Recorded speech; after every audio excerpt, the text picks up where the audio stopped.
Hey everyone, Pinoy X here once again, back with another video for Monster Hunter World Iceborne. So, Master Rank Kulve Taroth is finally here as an event quest when it comes to the Iceborne expansion, and players can go ahead and hunt down this golden beast when it comes to this expansion.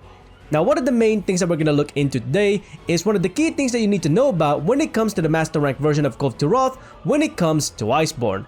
Now, when it comes to Kulve Taroth, there are going to be some similarities and differences when you compare it to the high-rank Siege version when it comes to the event quest.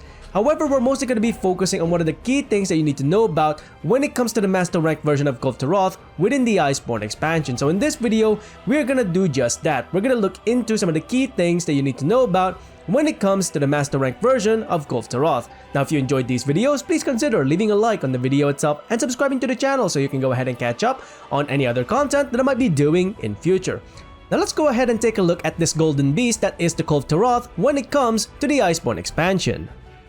Okay, first and foremost, let's quickly take a look at some key similarities and differences when it comes to this monster when you're comparing the high rank difficulty into the master rank difficulty.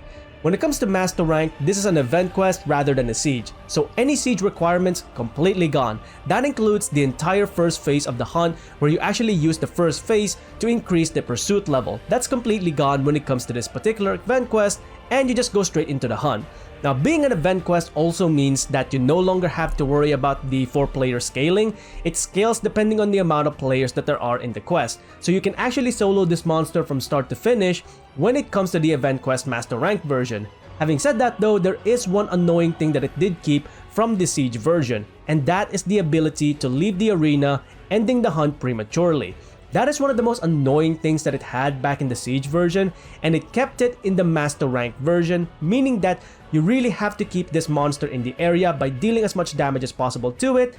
Otherwise, if you want to solo it, it may eventually retreat, just like what happened with my hunt when I actually fainted. So yeah, keep that in mind, it can still retreat when it comes to the Master Rank version, which is gonna be super annoying for anyone out there who wants to try and solo this monster. Now that's pretty much the similarities and differences when it comes to the two formats of the Kulve Taroth hunt. Now in this case scenario, when you actually start doing the hunt when it comes to the Kulve Taroth, the first thing that you want to do is you want to force her to go into the softened mantle state, and the best way to do that is hitting the chest.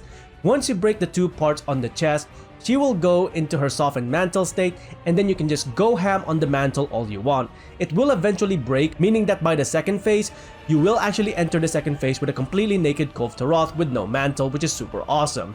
Now, during the first phase, she will be retaliating against hunters, and one of the most deadly weapons that she has is her sheer thickness. Extra thick! She will actually corner hunters into lava pits with her sheer thickness when it comes to the first phase. So do actually watch out for your positioning because you don't want to get murdered by the Kulve Taroth just because of the fact that you position yourself badly. Now hopefully you're all good to go when it comes to the second phase of the Kulve Taroth hunt, and you didn't get murdered by her thickness too much during the first phase.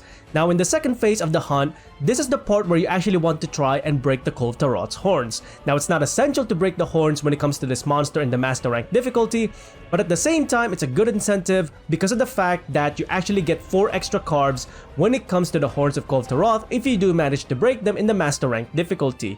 So that's 4 extra materials that you can get to upgrade your equipment.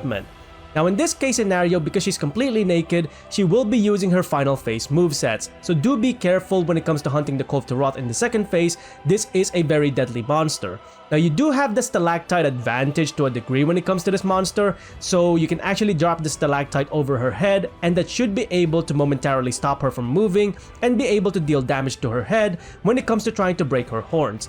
Having said that though, if you do miss that stalactite, that's pretty much it. You no longer have that stalactite advantage when it comes to this monster, and you're gonna have a far more difficult time when it comes to breaking the Kulve Taroth's horns in this particular hunt. So just keep that in mind, do try to aim the stalactite properly when it comes to the second phase of the Master Rank hunt.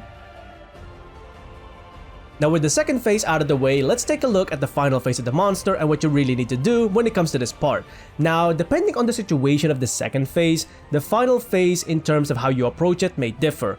If you manage to break the horns, then you're all good to go, just DPS the monster to death. If you weren't able to break the horns during the second phase, what you need to do here is you need to try and immobilize the monster as much as possible in order for you to break the horns and then DPS the monster to death. Sleep bombing Kulve Taroth during the final phase is pretty much viable at this point. I mean, it's the high rank tactic that we used, meaning that it should apply to the master rank difficulty as well. So do whatever you can when it comes to trying to break the horns during the final phase if you weren't able to do so during the second phase. Now mind you, when it comes to the final phase of the Kulve Taroth hunt, she does get two new attack patterns. The first one is where she pancakes you to death with the full weight of her body, and the second one is where she causes the entire caverns to collapse over the player's head. Now both of these attacks will deal a significant amount of damage to players, and they can potentially faint a hunter, so just keep that in mind. Try to avoid this as much as possible because she will do it multiple times during the final phase of the hunt. Now that's pretty much all of the information that you need to know about when it comes to the master rank version of Kulve Taroth within Iceborne. In terms of supplementary information, the first and foremost one that I will provide is that you can wallbang the monster, so do take advantage of that. It does momentarily stop her from moving around when it comes to the hunt. Alongside this, if you want to break the horns much more quickly when it comes to the second phase of the fight, you could potentially bring in Part Breaker 3 to your build in order to break the horns of the monster. Now Part Breaker is not essential when it comes to this particular hunt, however at the same time it may make it easier for you to break the horns of the monster if you do want those 4 extra carves when it comes to the end of the hunt. Again, not essential to break the horns, but it is an added incentive. And that's pretty much the only supplementaries that I can provide when it comes to this hunt against the Kulve Taroth in the Master Rank difficulty. Now that is pretty much it for this video, taking a look into some of the information that you need to know about when it comes to the Master Rank version of Kulve Taroth within Monster Hunter World Iceborne. If there's any information that you need to know about that I haven't mentioned as of yet when it comes to the Master Rank version of the Kulve Taroth, do let me know in the comments below what kind of information you would like to know about when it comes to this monster, and I will try to answer them to the best of my abilities. Now that is pretty much it from me for this video. If you enjoyed these videos, please consider leaving a like on the video itself and subscribing to the channel, as well as hitting that bell icon so you can go ahead and catch up on any future Monster Hunter content that I might be doing or any other games that I might be playing in future. Until then, I hope you enjoyed this video. Thanks very much for watching, and I'll see you next time. Onward and upward.